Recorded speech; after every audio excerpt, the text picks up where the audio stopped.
वर्षों से ऊपर नीचे डबल इंजन की सरकार है। मोदी जी के आने के बाद क्या तब्दीली हुई आपकी जिंदगी में, जरा इस पे सोचिएगा। 2022 तक जो है किसान भाइयों का आय दुगना कर देंगे। क्या आय दुगना हुआ किसानों का?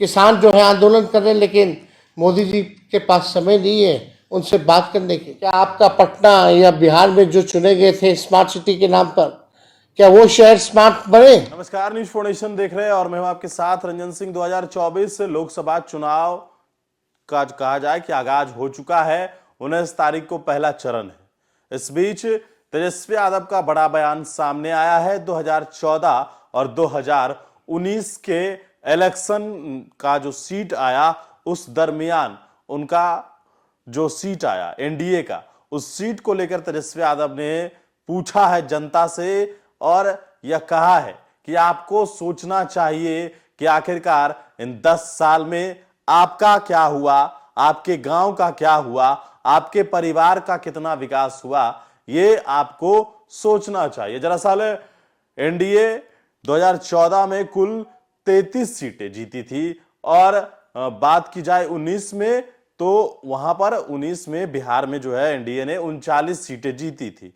और उसके बाद केंद्र की सरकार और बिहार की सरकार, नीतीश कुमार उनके साथ में ही थे, कुछ दिन जो है वो आरजेडी के साथ आए और आरजेडी के साथ शासन चलाया। हालांकि उस दरमियान सरकारी नौकरी जो है वो मिली, लेकिन जिस प्रकार से लगातार एनडीए के साथ नीतीश कुमार बने हुए थे और उसके बाद ठीक इलेक्शन से पहले नीतीश कुमार फिर से भारतीय जनता पार्टी के साथ चले गए, क्योंकि सीटों का बात था और सीट को लेकर नीतीश कुमार फिर से उधर चले गए। अब बड़ी बात यह है कि जब मुख्यमंत्री और प्रधानमंत्री दोनों एक साथ हैं, तो बिहार का कितना विकास हुआ है इन 10 सालों में, क्या हुआ बिहार के गांव को, बिहार में जो रह रहे लोग हैं उनके लिए क्या फैक्ट्री इंडस्ट्री लगी, ये सवाल तेजस्वी यादव ने पूछा है और जनता को कहा है कि आप खुद देखिए आपके जीवन में और आपके गांव में क्या बदलाव हुआ है 10 सालों में। और किसी एक व्यक्ति की बात नहीं बल्कि मुद्दे की बात होनी चाहिए, मोदी की नहीं मुद्दे की बात होनी चाहिए। तेजस्वी यादव का पूरा बयान सुनवाते हैं। मोदी नहीं मुद्दे की बात होनी चाहिए। आज आप लोगों के सामने हमने आंकड़ा रखा, लेकिन मोदी जी ने क्या क्या कहा था आप खुद से सवाल पूछिए। 2014 में एनडीए को 40 में से 33 सीटें मिली थी और 2019 में एनडीए को 40 में से 39 सीटें जो है वो मिली। 10 वर्षों से ऊपर नीचे डबल इंजन की सरकार है। मोदी जी के आने के बाद क्या तब्दीली हुई आपकी जिंदगी में, जरा इस पे सोचिएगा। मोदी जी ने 10 वर्षों में आपके गांव को क्या दिया? मोदी जी ने 10 वर्षों में आपके जिला, क्षेत्र, प्रदेश को क्या दिया? मोदी जी ने क्या आपके गांव में अस्पताल बनवाया? क्या स्कूलें अपग्रेड की? क्या आपके जिला के क्षेत्र में उद्योग लगाया? क्या 10 वर्षों में निवेश बिहार में आया? क्या 10 वर्षों में जितना निवेश और विकास गुजरात में हुआ है, क्या उतना बिहार में हुआ है? यह सवाल जो है आप सब लोगों को पूछना चाहिए। मोदी जी ने क्या वादा किया था पिछले बार कि 2022 तक जो है किसान भाइयों का आय दुगना कर देंगे। क्या आय दुगना हुआ किसानों का? किसान जो है आंदोलन कर रहे हैं, लेकिन मोदी जी के पास समय नहीं है उनसे बात करने के लिए, उनके समस्याओं का हल करने के लिए। मोदी जी ने कहा था जिसका घर नहीं उसको पक्का मकान देंगे 2022 तक। क्या उन गरीबों को क्या पक्का मकान मिला? ये सवाल पूछेगा। मोदी जी ने कहा था स्मार्ट सिटी जो है वो बनाने का काम करेंगे।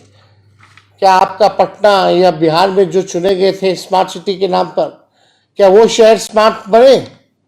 यह सवाल पूछिए। स्थानीय मुद्दे, 2 करोड़ नौकरी की बात उन्होंने कही थी। 10 साल में 20 करोड़ हो जाता। कितनों को मोदी जी ने सरकारी नौकरियां देने का काम किया? सरकारी नौकरी तो छोड़िए, जो पदे जो रिक्त हैं उसको भी भरने की कवायद शुरुआत नहीं की गई। जो भारत सरकार में 15-15 लाख रुपए क्या खाते में आए, किसानों की आय दुगुना नहीं हुआ, प्रधानमंत्री आदर्श ग्राम का क्या हुआ, क्या हमारी गंगा को साफ करने का वादा किया था इन्होंने, क्या गंगा साफ हुई, पेट्रोल डीजल गैस सस्ती हुई या और महंगा हो गया, सब्जी दाल सस्ता हुआ कि नहीं हुआ, महंगाई बढ़ी या घटी ये विचार कीजिए, बेरोजगारी कम हुई कि बढ़ी ये विचार कीजिए, गरीबी बढ़ी कि घटी ये आप लोग सोचिए। अग्निवीर का क्या हुआ, अग्निवीर में जो सेना रेलवे में सबसे ज्यादा बहालियां मिलती थी उसको जो है निजीकरण जो है कर दिया गया, 4 साल के कॉन्ट्रैक्ट पे दे दिया गया। नोटबंदी से किसका फायदा हुआ ये जो है आप लोग बताइए और सोचिए। बोलते हैं देश का चुनाव है, हम बताना चाहते हैं जब तक गांव का आपके गांव का विकास नहीं होगा, जब तक आपके प्रखंड का विकास नहीं होगा, जब तक आपके जिले का विकास नहीं होगा, जब तक आपके प्रदेश का विकास नहीं होगा, तब तक देश का विकास नहीं हो सकता। इसलिए इन सारी बातों को हमने आपके समक्ष रखा है और आप लोग सोच विचार करके वोट देने का काम कीजिएगा। जो लोग बड़ी बड़ी बातें करते हैं, झूठ अफवाह फैलाते हैं, भाई को भाई से लड़ाते हैं, धर्म को धर्म से लड़ाते हैं, इनका केवल एक ही एजेंडा है कि बिना काम किए हुए समाज को बांटो, लड़ाओ, नफरत पैदा करो ताकि उनका काम निकल जाए।